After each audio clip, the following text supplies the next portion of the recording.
What's going on, my beautiful people? This is Certified Life and Relationship Coach, Coach Court. In today's video, we're going to talk about why your ex's rebound relationship probably won't last.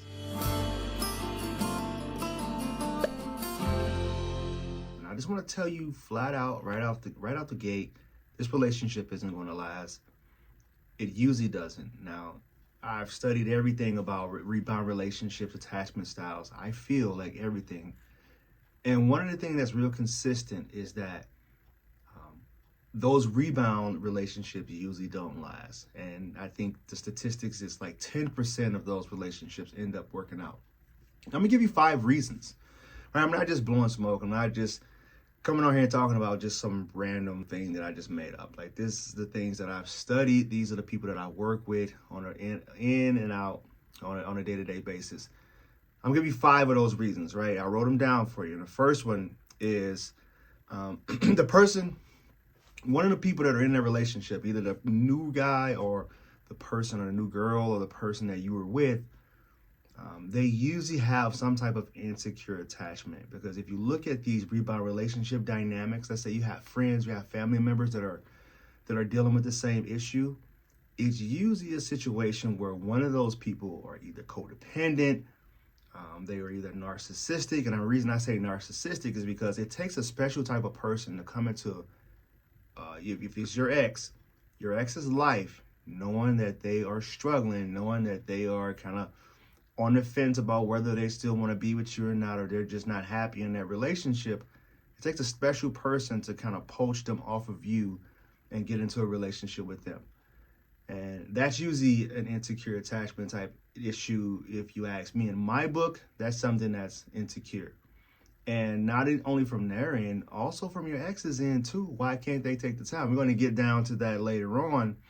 But it's usually an insecure attachment deal. And we all know how the relationships work when someone is insecurely attached. A whole host of other issues. The second reason is because it's usually built upon lust and usually not some real connection, right? It's usually built on lust or some type of unmet needs that are happening in your current relationship or the relationship that you guys were in.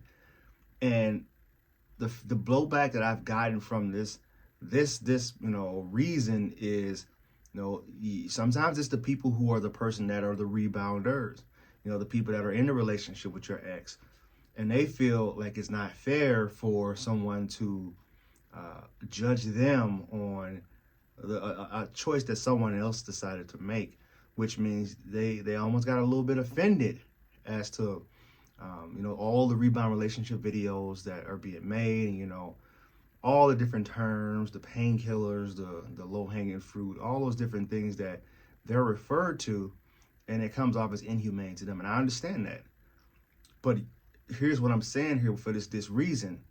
It's usually lust and not based on something that's really substantial, right? Because think about it. If you're in a relationship and you have all these unmet needs, you want communication, you want intimacy, you want a person to just show up, and the love languages. They want you to speak their love languages, and you're not doing that. You're not providing for them. They're going to go into the next situation thinking that this is the best thing since sliced bread. The analogy that I like to use is if you've been in a prison or in solitary confinement for so long, and someone, and every day you were getting they were sliding crackers under the door. Every day you're eating crackers.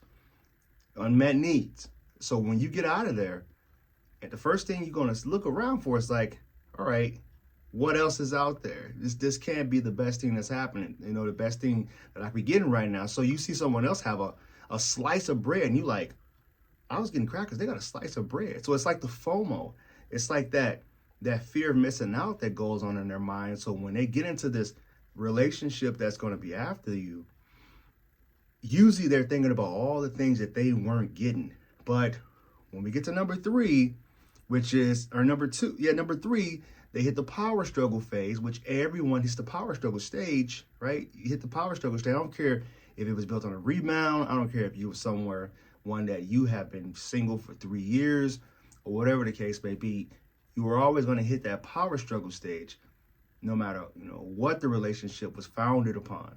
So if that happens, you all know that I feel most of the relationships in there, and you can do the studies yourself, look up the power struggle stage, most relationships in there, because you have to handle situations that are uncomfortable, and the people are going to be wanting to get their freedom back, their independence.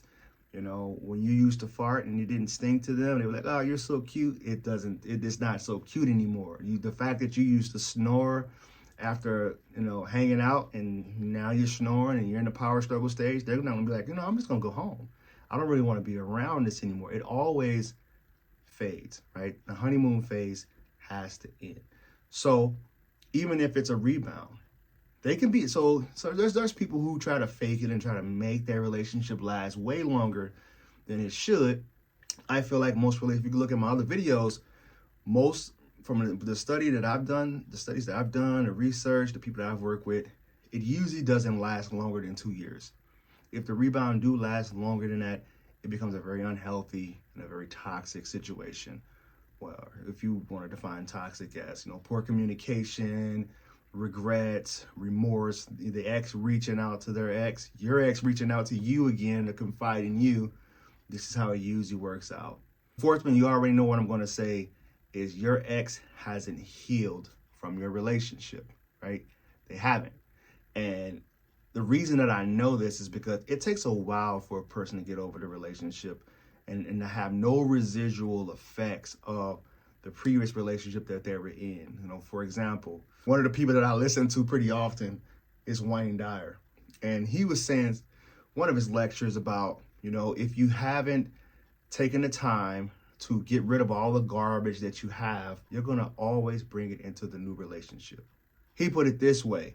If you think about your history and you put it all in this garbage bag, right? You put it all in this garbage bag because you haven't taken the time to go to therapy and unload the stuff or do whatever you need to do to, make yourself anew for the new relationship. You're going to put it all over and you're going to throw it over your shoulder and you're just going to drag it along with you. And when you get to the next relationship, you're going to throw the bag down. As soon as they say, hey, what happened to your old relationships? What's going on with that? What was your history like? And they open up that bag and they start smearing it all over the place all over again.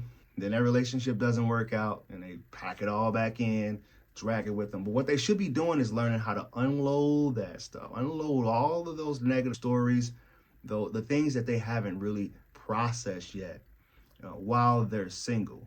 Now, I'm not saying that a person can't heal while they're in a relationship, but it takes them to be in a relationship with someone that's secure. Someone that understands is going to take some time. It's going to take proper communication. There may be trauma triggers that come up. This is something that not a lot of people can provide for them while they're in that state, right? While they're still trying to overcome you or to get over you, because essentially they haven't. The fifth reason why I feel it won't last, and I think it won't last just from the people that I've worked with, there's always a hint of insecurity that happens within that relationship, right? There's always, because the relationship was founded upon something that wasn't quite legit and wasn't quite, untethered and emotion free. There's always going to be that what if in the back of one of those people's mind, whether if it's your ex and they're getting into a relationship with someone, they may be thinking like, what is this person seeing me? How would this person be with me after I got out of this situation? I've heard people say that, they got broken up with because a person was rebounding with them and they were saying, the person that was, your ex was saying, I'm just not ready. I'm too damaged. I'm too traumatized. My old relationship hurt me. And this is down the line. It doesn't happen in the honeymoon stage, of course, but it does happen. And the other person who's the rebounder may be thinking, well, if she did it to me, if she did this to her ex-boyfriend, how do I know she's not going to do this to me? How do I know the minute that I start, slacking or slipping up, or she start to say, hey, I'm not happy, that she won't go out and find someone else, or he, whatever, won't go out and find someone else. So those are my 5 reasons why I feel the relationship will fail. So if you found this video of any value, please like, comment, and share it with the people that you think may find this beneficial. If you want my help personally, you can reach out to me on my website at www.fruitfulseeds.com. And always remember, when you go be love, you'll never have to find it. Namaste.